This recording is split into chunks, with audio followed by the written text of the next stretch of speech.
Well, good morning. I just came from the Senate GOP conference meeting, and I asked them for a chance to speak with them again about the marriage equality bill, something that I strongly believe in and have been doing everything possible to support. I believe that the principles that have guided our nation since its founding, freedom, liberty, equality, the principles that have animated generations of Americans to expand opportunity to an ever-widening circle of our citizenry are the principles that must now lead us forward. If you remember, at our founding, African Americans were held in bondage. Catholics in New York could not hold office. Those without property could not vote. Women could not vote or hold office. And homosexuality, in some places, was a crime punishable by death. One by one, over many long years, the legal prohibitions to freedom and equality were overcome, some on the battlefield, some at the State House, and some in the courthouse. Throughout our history, each and every generation has expanded upon the freedoms won by their parents and grandparents. Each and every generation has removed some of the barriers to full participation in the American dream. And the next great barrier standing before our generation is the prohibition on marriage for same-sex couples. Over the past several weeks, I've met with many Republican senators to talk about marriage equality, and I know how seriously and how rigorously they are all weighting this issue. I was deeply moved by the conversation I recently had with Senator McDonald, who spoke so lovingly about his grandkids and how they had given him new wisdom. And I was just as moved when he and Senator Alisi came out and spoke so forcefully and bluntly about why they will vote in favor of marriage equality. That took real courage, and I thank both of them for it. In all my conversations with senators, Senator Lanza, Senator Flanagan, Senator Grisanti, and many others, I could see how personal this was to them and their families, how carefully they were listening to both their parents and children, and how earnestly they are struggling to find the right answers. This is not an easy issue. I understand there's a lot of pressure on senators from different sides and a lot of concern about what their constituents will think. This morning I told them, I remember being in their shoes. I wasn't sure what to think on the issue when it first came up years ago. But what ended up really convincing me was something very simple, something that Republicans fight for every single day: keeping government out of areas where it does not belong. I've never fit perfectly into either party, but to me, one of the virtues of the GOP has always been its efforts to promote freedom. Freedom from overregulation by government of markets, of businesses, of schools, and most importantly, of our individual lives. The Republican Party stands for personal liberty and freedom. I see marriage equality as entirely consistent with that, and more of the party supporters and activists see it that way as well. There was an op-ed in the Daily News 2 days ago by Margaret Hoover, a Fox News commentator and the great-granddaughter of Herbert Hoover. She argued that marriage equality is consistent with conservative values because marriage is a force for stability between couples and making them less likely to need government assistance. And I think she's right. Marriage is also a force for stability in families. Gay and lesbian New Yorkers have children, and it doesn't do society any good to prevent their parents from marrying. And marriage is a force for stability in communities, as 50 years of social science research tells us. So for all of those reasons, the Republican Party has always promoted marriage, and rightly so. And for the very same reasons, the conservative case for marriage equality is principled and consistent. And the religious exemption makes clear that religious organizations will continue to be free to practice their faiths as they see fit. I also spoke with senators about how 10 or 20 or 30 years from now, each of us will look back at only a handful of moments that defined our careers in public service. I think this is one of those moments. And I just ask them to follow their hearts and their principles. But that way, no matter how they vote, they will have no regrets. And I still believe if they vote their hearts and principles, New York State will become the next state to adopt marriage equality. because based on my conversation with senators, I believe that if the bill comes to the floor, it will pass. And I'm very hopeful that that will be any day now. And I also wanted to commend the governor for being a leader on this issue. Andrew Cuomo specifically said where he stood, and he's fighting to uphold his beliefs. Be happy to take a question if anybody has any. Yes, Miss. This is a little more important than anything else, don't you think? Let's do on topic first. And I have. How would you describe his? Any conversations I have with any individual senators is just going to be between the senator and myself. Mayor, is your thought that if it gets to the floor, it'll pass? Is that based on some kind of a head count you've done, or is it your feeling generally? My feeling generally, talking to senators over the last few weeks and months, I can't tell you that anyone has looked me in the eye and said, I'm going to be there. But when you talk to them and you listen to their questions and you try to discuss the issues with them, I think in the end, if this bill comes to the floor, and I expect it to do so, it will pass, and it will have more than just the bare majority necessary to pass it. Miss? Did they give you any indication which way they will vote? No, they gave me an opportunity to express myself and to tell them why I think this is so important. Fundamentally, I believe that government should not impose itself on individuals unless there's a public purpose. There is no public purpose here. This is the place the government should not be. Your religion has a right to set any kind of prohibitions they want. You could ban alcohol. You could ban gay marriage. You could ban a lot of things. Every religion has a right to do themselves. We're not talking about the rights of religion to do what they think is right. What we're talking about is where government is involved. And there is a civil process of marriage. We in the state allow religious leaders to do at the same time both a civil ceremony and a religious ceremony.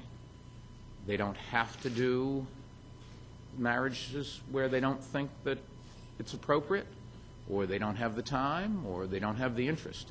But the government should not be in the business of prohibiting people from getting that right. Yes, sir. There is a fear from some Senate Republicans about a conservative party backlash, primaries and such, if they vote for the bill or if the bill passes. Did you give any indication today that there would be financial support from your backers, from you, if they vote for the bill? I can just tell you that people that I know and people that I respect believe in democracy, and they believe in supporting candidates that they think are honest. They look at a variety of issues that those candidates get a chance to vote on. I don't think any two people will agree on every single thing, so you very seldom have the opportunity to say yes or no based on one issue. And if that's the only thing, maybe you should look a little bit further, because our elected officials face a variety of issues, all of which are very important. If some parties choose to support them, that's great. And if they choose not to support them, that's what democracy is all about. But I will say that when I talk to people, and when I look at the public polls, there's a feeling in this country growing more and more that this is just a basic right and that the government should not interfere. Yes, sir. Follow-up, did you bring up the political argument today in terms of, I was asked what I thought would happen, and I think that it would be a real positive thing. Young people, when I give a college graduation speech, and I mention the fact that I am a strong supporter of marriage equality, you see where the young people are. When I march in a parade and I look at older people along the sidelines and their thumbs up, go for it, you get the feeling that this is an idea whose time has come. Yes, sir. How confident are you that the bill will come forward for voting? What do you hear is the holdup? I didn't ask whether there's a holdup. I assume that the bill will come. The Republicans brought it up before. And I think that there's a sense that they will probably bring it up again. And I think if it is brought up, there will be enough votes to pass it, enough votes quite comfortably to pass it. Yes, sir. You were here a few weeks ago, I think the same people on the